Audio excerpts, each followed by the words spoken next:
De acuerdo a lo antes expresado, vamos a preparar en este momento el primer video, que es qué es un portafolio de inversión, cuál es el riesgo y rentabilidad asociado a su creación.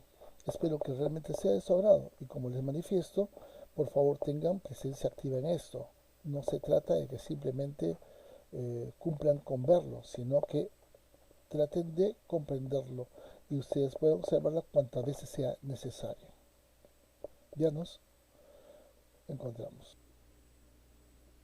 Anteriormente, estudiamos que la única forma de proteger tus ahorros de la inflación y multiplicarlos es invertir en aquellos activos que suban su valor junto con la inflación. Aprendimos que el efectivo, sea en pesos o dólares, genera pérdidas y los activos que generan ingresos, sean inmuebles o sean acciones, tienen dos características. Nunca van a caer a cero, porque tienen un valor y uso real en la economía y van a subir en el tiempo por sobre la inflación.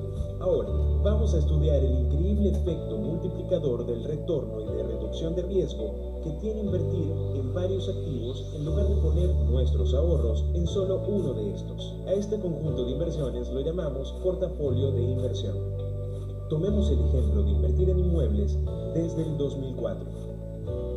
Vemos que si bien le ganó a la inflación y multiplicó los ahorros, tuvimos momentos de fuertes caídas en el mercado. Lo mismo pasa si hubiésemos invertido en acciones, países emergentes o cualquier otra inversión. Si bien queremos que nuestros ahorros se multipliquen, también queremos reducir el riesgo al mínimo posible. Empecemos definiendo el riesgo. La mayoría de las personas cuando escuchan riesgo piensan en el riesgo de perder todo su capital. Es que cuando hablamos de inversiones a largo plazo, no debe ocurrir esto. La mejor forma de entenderlo es con los inmuebles. Su precio sube y baja, pero nunca llega a cero porque tiene un valor de uso. Entonces, el riesgo viene a ser la subida y bajada de precios o que el valor de nuestra inversión baje en el corto plazo antes que se recupere en el largo plazo. La forma de medir estas sacudidas es lo que se conoce como volatilidad. Es decir, bajada del precio del activo, subidas del precio del activo, y se proyecta usando una medida estadística llamada volatilidad anual. Calculemos la volatilidad anual de cada una de estas inversiones desde el 2004 y comparémoslas. Vemos que las acciones son más riesgosas que invertir en bonos, al tener una mayor volatilidad anual. Y es por eso que los inversores demandan más retorno de una acción que de un bono, por este riesgo adicional. Veamos un ejemplo de la volatilidad anual entre bienes raíces y países emergentes. Cada uno de estos activos contempla una volatilidad específica. Pero ¿qué pasa si en lugar de invertir nuestros ahorros en uno o en otro, decidimos armar un portafolio con varios de estos? Si tenemos dos inversiones en nuestro portafolio, la volatilidad promedio anual va a tender a ser menor que si tuviésemos los activos por separado. Vamos a verlo con activos reales. El riesgo promedio de un portafolio compuesto por bienes raíces, países emergentes, acciones de Estados Unidos, bonos de Estados Unidos, es de 8.69%. Es decir, la volatilidad anual del portafolio es menor que la de todos los activos individuales, básicamente porque se promedia el riesgo de cada uno de ellos. Uno de los principios básicos del mercado de valores es que mientras mayor sea el riesgo, mayor será el retorno. Ahora, quizás estás pensando que si reducimos el riesgo, también reducimos el retorno. Bueno, esto no es lo que pasa cuando armamos un portafolio de inversión. Veamos el retorno que obtenemos armando un portafolio con los siguientes activos. Como resultado, obtenemos un retorno promedio de todos, pero reducimos el riesgo más de lo que era posible con ningún activo individual. Es lo que todo inversor debe buscar, el mayor retorno a cambio del menor riesgo posible. Por ejemplo, veamos el retorno y volatilidad anual de un portafolio que contemple 11 activos, acciones y bonos de varios países, distintas materias primas, bienes raíces, entre otros. Logramos obtener un retorno del 9% y una volatilidad o riesgo del 13%. En resumen, el nivel de riesgo se mide por la volatilidad anual. Nuestro objetivo de inversión es obtener el mayor retorno a cambio del menor riesgo posible.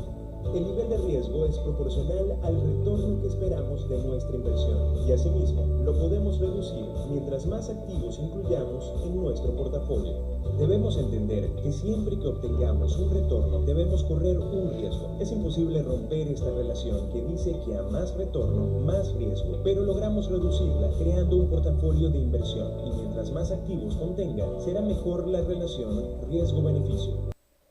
A continuación vamos a observar un video que se denomina qué debemos de considerar al armar un portafolio personal. En este caso lo que vamos a revisar es todo lo relacionado con el perfil del inversionista, muy importante a la hora de tomar decisiones, porque no se trata simplemente de tratar a todas las personas o a todos los posibles inversionistas de la misma forma.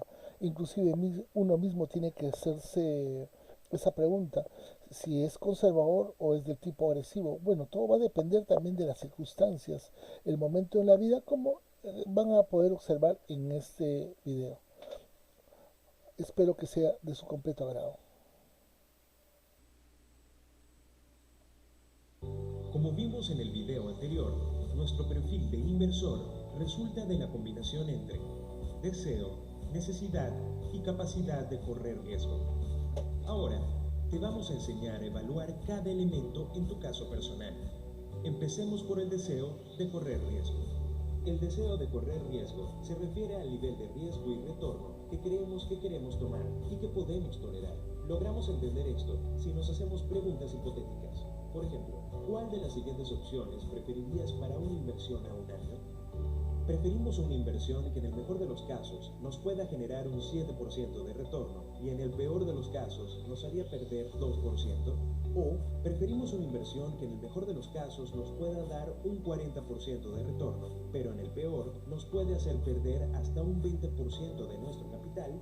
Para poner un ejemplo, asumamos que somos moderados. Y ahora avancemos al siguiente elemento. La necesidad de correr riesgo se refiere al riesgo que deberá existir para lograr nuestros objetivos. Aquí tomamos en cuenta las metas de la inversión. Algunos de los elementos a tomar en cuenta son: ¿para qué voy a usar este capital? ¿Y qué tanto necesito que crezca para cumplir mi meta? Aquí vemos un cuadro que puede servirnos como modelo o ejemplo para respondernos esta pregunta. Con esta herramienta podemos calcular el retorno que necesito para poder ahorrar unos $25,000 en los próximos 5 años. Es un cálculo que se puede hacer fácilmente, pero puedes pedirnos ayuda en la sección de comentarios y te guiaremos para hacerlo. Vemos que necesito un 13% anual de retorno para lograr mi objetivo. ¿Es esto agresivo o conservador? Mientras mayor es el retorno que necesito, más riesgo debo correr, y viceversa. Veamos una tabla que muestra retornos anuales en dólares como referencia. En efecto, veo que necesito un portafolio agresivo para lograr mis objetivos. En resumen, tengo un deseo de correr riesgo medio, moderado, y una necesidad de ser agresivo. Puedo empezar a entender que si no me siento cómodo con el nivel de riesgo que necesito tomar, la solución es: 1. Agregar más fondos periódicamente. 2. Invertir a mayor plazo. O 3. Bajar mi meta. Por ejemplo, podría decir que en lugar de ahorrar a 5 años, lo haré a 6. Puedo correr un riesgo moderado en lugar de agresivo y entonces tengo un perfil coherente entre deseo y necesidad de correr riesgo. Finalmente, debemos considerar nuestra capacidad de correr riesgo. Concluimos que el obtener esas ganancias depende de nuestra capacidad de no vender cuando la cuenta caiga o suba y continuar con nuestro plan de depósitos y retiros periódicos. Para entender este punto, debemos tomar en cuenta varios elementos. Uno de ellos es el plazo proyectado de la inversión. Mientras mayor es el plazo, mayor es el riesgo que podemos tomar.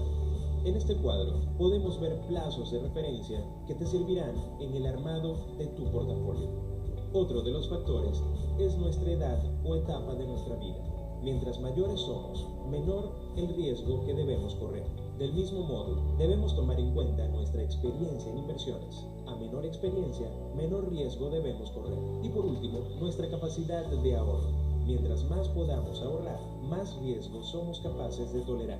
Si comparamos todas nuestras respuestas, deberíamos poder entender nuestro perfil de inversor. El resultado final de este análisis debería concluir con 3 perfiles de riesgo distintos, que deberían coincidir, y si no lo hacen, debemos analizar nuestras respuestas para encontrar un punto medio. En este ejemplo, vemos a un inversor que desea correr mucho riesgo, pero no tiene capacidad ni necesidad de hacerlo. En este caso, el inversor debe reconsiderar su deseo y probablemente concluya que debe correr menos riesgo del que quisiera. En este otro ejemplo, vemos a un inversor que tiene coherencia en todos los aspectos de su perfil de riesgo y puede invertir con confianza en el portafolio armado, uno agresivo. Una vez que nos hemos sentado a analizar estos aspectos, tendremos una idea mucho mejor que la enorme mayoría de inversores y podremos elegir qué activos incluiremos en nuestro portafolio. Ahora sabemos qué exigirle a nuestro asesor de inversiones para saber si sus recomendaciones son adecuadas. En resumen, en este video aprendimos a identificar los 3 elementos que debemos analizar para elegir nuestro portafolio: el deseo, la necesidad y la capacidad de correr riesgo. También sabemos que las conclusiones de cada uno de estos elementos deben tener coherencia, y si no, son nuestra guía para considerar cambios a lo que creíamos que era nuestra tolerancia al riesgo. En el siguiente video estudiaremos en qué invertir en función de nuestra tolerancia al riesgo.